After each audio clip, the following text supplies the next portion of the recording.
Vocaloid is a synthesized vocal software that was first released in 2004, and to say this software has since had a massive cultural impact would be a huge understatement. Vocaloid has gone from a niche community to a worldwide phenomenon. And this is not due to one single artist or a handful of popular artists. It's due to millions of creators and fans who all have built this community together for over 20 years now. And with the rise of similar programs like Utao or SynthV, the community is only growing. These voice banks have united people across genre, across language, across the whole world. And I really cannot stress how amazing that is. I am far from the biggest Vocaloid fan in the world, but I am certainly a fan. Many of my favorite songs utilize this vocal synth technology. But despite Vocaloid and similar software not having a unified canon to bring everyone together, Vocaloid is still a fandom. And fandoms are going to have their discourse. And this video is going to analyze a specific recent discourse. But first, let's discuss two vocal banks that provide some very important context. To start, let's talk about Hatsune Miku. I think it's safe to say you all know who Hatsune Miku is. Though not the first Vocaloid, she is undoubtedly the poster child of the programs. She has become the most popular and widely recognizable of Vocaloid characters, appearing in most of the advertisements and media related to Vocaloid. She's the singer behind some of the most famous Vocaloid songs like World is Mind, Rolling Girl, Popipo, and more recently famous songs such as Monitoring, Rabbit Hole, Static, Confessions of a Rotten Girl, and Magical Cure Love Shot. Miku is the Vocaloid. Of course, this has resulted in Miku being seen as overrated and oversaturated, and this will be important for later. We also need to discuss the legacy of Kasane Teto. Now, Teto is not a Vocaloid, rather she is an Utao. In many ways, she is similar to Miku being the poster child of Utao. The important context of Teto's creation is that she was an April Fool's Day joke. She was designed to trick fans into thinking she was a quote-unquote new Vocaloid. Though she was later confirmed to be a hoax, she was given a voice via Utao. And despite this, she was often confused for an official Vocaloid back in the day, probably aided by her design being based on the Krypton Vocaloids. As a result of this, Teto has been characterized as sort of a Vocaloid underdog. This is especially the most prominent in the song Teto Territory, perhaps her unofficial theme song. The song showcases Teto's wish to become an idol in her own right. But then, everything changed in 2023. In 2023, for the 15th anniversary of the creation of Teto, she was given a vocal bank for the program SynthV, a much more advanced vocal synth program. She was also given an updated design. This was a major turning point for the popularity of Teto, as this release resulted in Teto spiking in popularity. Many of the most well-known Vocaloid songs in the past few years feature Teto. A few examples include Tetoris, Spoken For, Language of the Lost, Machine Love, Bird Brain. So what exactly is the issue? Vocaloid is more recognizable and popular, Teto is mainstream, all seems well, right? But no, many people worry that the Vocaloid community is actually on the decline. I want to analyze a fandom complaint that I have seen a lot recently and how this criticism aligns with recent fandom culture. That criticism revolves around a specific song, that song being Mesmerizer by Satsuki. For those who somehow have never heard of the song, it would be an understatement to say that the song became a phenomenon. It became unbelievably famous in such a short amount of time. It was the fastest Vocaloid song to reach 100 million YouTube views. It was the song that led to Kasane Teto appearing live on stage with Hatsune Miku for the very first time. Absolutely wild. And it's not really that hard to see why this song has risen to fame so quickly. It's quite catchy, it's filled with instantly iconic imagery. I have seen many people cosplay and sell merch of Mesmerizer, Miku, and Teto. But Mesmerizer has led to something unexpected.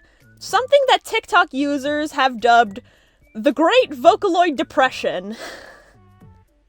Now, some might be wondering, what on earth does that even mean? Well, this is a term to define the rise in supposedly clout-chasing Miku and Teto songs post-Mesmerizer.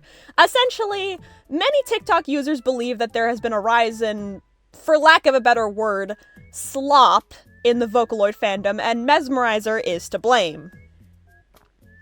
The most well-known scapegoat of these slop songs is undoubtedly the song Candy Cookie Chocolate by user HaloCell. I first learned about this song through TikTokers shitting on it, acting as if it was pure garbage, a cheap cash grab, a lame imitation of Mesmerizer. And if I'm being entirely honest, I disagree. I actually really like this song.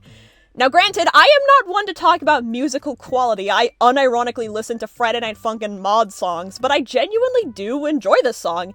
It's fun, it's bouncy, it's got a really catchy instrumental and chorus. I really like how Teto is tuned in it. It's not that bad. I truly think the song would escape most of the heavier criticism were it not for the art style in the MV. The art style does kind of resemble the art style of Mesmerizer's MV. It's not an exact carbon copy, there are notable differences, but the thick lines, the proportions, and the tweening style is definitely emblematic of Mesmerizer. There are examples of Miku and Teto songs that are popular in the fandom regardless of the Mesmerizer clone accusations. Don't Believe in Tea is a good example. If the MV of Candy Cookie Chocolate had a different art style, it might have avoided knockoff accusations. The song itself is fine, it's just an issue of aesthetic similarities. And I think that is the case for quite a few other songs that have been released recently. But the real question is, are these supposed Mesmerizer clones even a real problem? In my opinion, not really. I think the hate for these songs is a manifestation of something a little more complicated. I truly believe the hatred for Mesmerizer clones is a manifestation of the Vocaloid fandom's hatred for normies. Now, this has been a recent discussion in a lot of fandom culture, that being the influx of quote-unquote normies in fandom spaces. Ever since 2020 and the rise of TikTok during the pandemic, there has been a rise in mainstream popularity for internet communities and fandoms. Many media properties that were once thought of as lame and cringy gained massive surges of new fans because of so many people being trapped indoors. Vocaloid is one of these properties. I think the pandemic, mixed with the increasing easy accessibility to Vocaloid production software, caused a lot of upcoming music producers to gravitate towards Vocaloid, and with Hatsune Miku becoming especially popular in meme culture around the late 2010s, all these combining factors make sense to me. But many older Vocaloid fans are wary of this wave of mainstream popularity for various reasons, mainly due to somewhat gatekeepy fears of fake fans. In a way, I can kind of understand this fear. I remember when I was in middle school, I was constantly bullied for liking Pokemon, and then those same people were obsessed with Pokemon Go when it came out. And yeah, you can imagine how mad I was. So much so that it actually completely ruined Pokemon Go for me. So I can't exactly act as if I'm any better. I understand the feeling. Situations like this can often be annoying. It can appear as if someone is taking something you love and adore and just disrespecting it, viewing it as a trend. However, I feel the hate for newer Vocaloid songs is just kind of overblown. Is the saturation of the same two vocal lengths annoying? Sure. But that doesn't necessarily mean that the other options are gone forever. It doesn't mean that they are never being utilized. And I must ask you, if you hate the Miku and Teto surge so much, why don't you promote more obscure songs?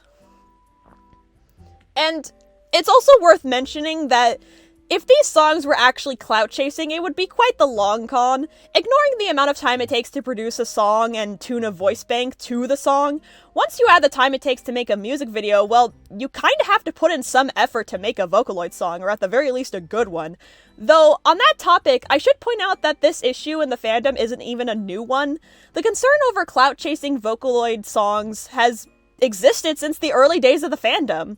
That's why Yoane Haku exists. For those who don't know, Yoane Haku is a fanloid, or fan-made Vocaloid character.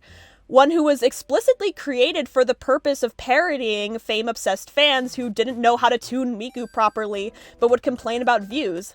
This issue isn't a new thing in the fandom. We're not in some dark age of Vocaloid. The only new factor is the existence of TikTok. And make of that what you will. I honestly find the recent revival of Vocaloid especially interesting when you consider the fact that before Mesmerizer, many fans were actually worried about Vocaloid dying out. Hachi, a particularly notable Vocaloid artist in the early days, has an entire song about this fear, that being Sand Planet, or Dune, whichever you want to call it. After this song and an anniversary music video for another song of his, Donut Hole, Hachi pretty much moved away from Vocaloid, and he now does more professional work under his real name Kenshi Yonezu. You might know him as the artist behind the Chainsaw Man opening song.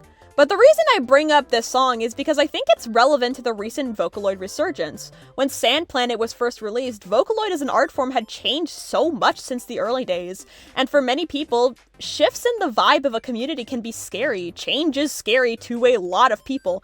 The song itself isn't entirely pessimistic though, it portrays hope for future artists to bring life to the desert. And in my opinion, he was proven right in recent years. The amount of experimentation I have seen in recent Vocaloid songs is phenomenal, from breakcore Vocaloid songs to metal Vocaloid songs to even rap Vocaloid songs. There even was an original Neru song, which makes me very happy because I am a huge fan of Neru. Now, it is undeniable that the most popular Vocaloid songs in the past year have featured Miku, Teto, or both, but it would simply be inaccurate to imply that there have been no good songs with other voice banks in the past year. In fact, new Vocaloid songs with more obscure voice banks are being released basically every day. There is a site called VocaDB, which is a database for Vocaloid songs. It categorizes pretty much every single song under a bunch of different filters, like specific genres of music or voice banks. I would heavily recommend looking into this site if you have a particular voice bank you enjoy. It is a little clunky because it's an older website, but it's pretty easy to figure out. It's worth looking into if you're someone bothered by the oversaturation of Miku and Teto. It is important more than ever that we prioritize loving songs over hating supposedly bad songs. And to be clear, I'm not trying to make anyone feel bad for engaging in TikTok mockery. Rather, it's important to acknowledge that the internet inherently prefers that people act negatively. But I will also recommend some recent, more obscure Vocaloid songs that I enjoy completely for free. First off, Chromatic is a newer producer that I really hope gets a boost in popularity. They have a really unique style to their music, and I enjoy pretty much all of their songs. Though, I am quite a fan of how they use Neru and Gumi in the songs Chimera Theater and their recent song Parttaker. Not just because I love Neru, but I love how they created a unique Neru voice by combining two voice banks rather than changing the pitching of Miku or Rin. It gives their style a much more unique vibe, and I would say my favorite song of theirs is Hurt Me featuring Teto, a song that reminds me of the creepy cute media from the 2000s. It is such a unique composition that is perfect for Halloween. Hymn of the Magical Vigilante Girl by Nere P is a song that uses Nekumura Iraha, which is quite the niche voice bank. The song is very fun, the beat is almost breakcore inspired with an angelic choir twinge, which is such a phenomenal combination. It portrays a very frantic emotional state that fits the song perfectly. The tuning is also wonderful and incredibly emotional, which adds a lot to the song. And of course, who doesn't love some dark magical girls with angel imagery too as a treat? Love Yours Truly by Nafilo is a song that uses Kagamin Len, in which Len doesn't die. The song has a very sickly sweet composition that slowly becomes darker. The song starts with a simple romantic guitar that contrasts yet complements the story, which I won't exactly describe because I want you to experience it for yourself. The song also has some of the best tuning I have heard for Len in a long time. It's genuinely incredible. And finally, The Post-Traumatic Manifesto by Weevil Doing. If you know me personally, you know how much I adore this album. It's an album of 10 songs, with each song depicting the story of trauma and, more importantly, a story of healing. Each of the 10 songs follows a girl relaying her trauma, and each song is packed with such raw, thematic, genius lyrics and composition that makes each song stand out. This album covers so many themes, all of them beautifully told. I could honestly make an entire video on this album, and I might, because I genuinely consider this album to be a life-changing experience. Do heed the trigger warnings, though. Vocaloid is something truly special. Vocaloid is more than a music-making program. Vocaloid has touched the hearts of so many people for so many years. It's a medium of art, of storytelling even. Vocaloid can encompass so many genres and styles. Vocaloid can be whatever you want it to be.